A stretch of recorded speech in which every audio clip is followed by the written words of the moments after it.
Assalamu alaikum. This is Radio Sadai Hurriyat Jammu Kashmir. I am Ibn Salam with Kashmir Update. In Indian illegally occupied Jammu and Kashmir, organizations and leaders of the All Parties Hurriyat Conference have urged the United Nations Council for Human Rights and other international human rights organizations to send teams to assess the deteriorating health conditions of the Kashmiri political detainees languishing in Indian jails amid deepening COVID crisis. According to Kashmir Media Service, All Parties Hurriyat Conference Secretary Public Relations Advocate Davinder Singh Bahal, in a statement issued in Jammu, deplored that political detainees were without basic amenities and medical care. He reiterated the All Parties Hurriyat Conference's pledge to carry forward the legitimate struggle for Kashmiri's right to self-determination to its logical conclusion.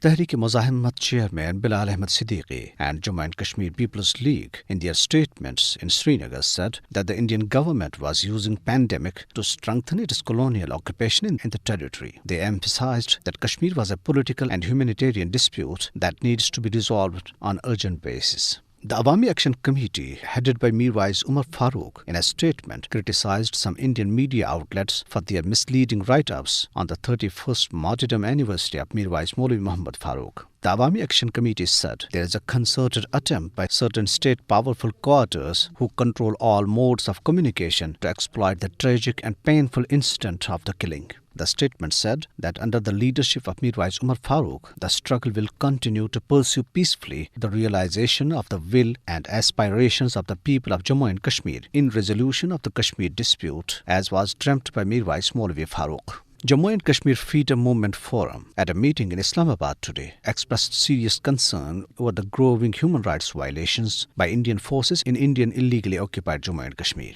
The chairman of Kashmir Council Europe, Ali Raza Said, in a letter to the President of European Parliament, Maria Arena, and the chairperson of Human Rights Subcommittee of the European Parliament, Ivana McGavin, called on the high-ranking European Union and United Nations officials to help stop extrajudicial killings in Indian illegally occupied Jammu and Kashmir. The occupation authorities booked 4 persons under Draconian Public Safety Act in a village in Rajouri district. Orders in this regard were passed by District Magistrate Rajouri.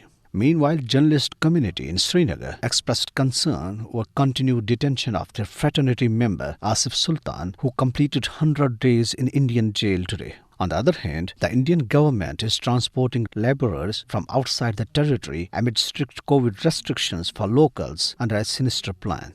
The report said that the move is meant to shrink the space for local labourers and cripple them economically. A report released by Kashmir Media Service in response to a notification issued by the Indian Ministry of Information regarding imposing curbs on social media posts about Indian variant of COVID-19 said that the Modi-led Indian government was trying in vain to hide the issue from the outside world. The report said that health experts and international media have confirmed the emergence of Indian variant of coronavirus, and it is spread in at least 18 countries, including the US and UK. The report dismissed the impression being created by the Modi regime through its media that Islamabad has opted to maintain silence over India's illegal actions of August 5, 2019. It said that Pakistani leaders are strictly adhered to resolve the Kashmir dispute as per relevant United Nations resolutions.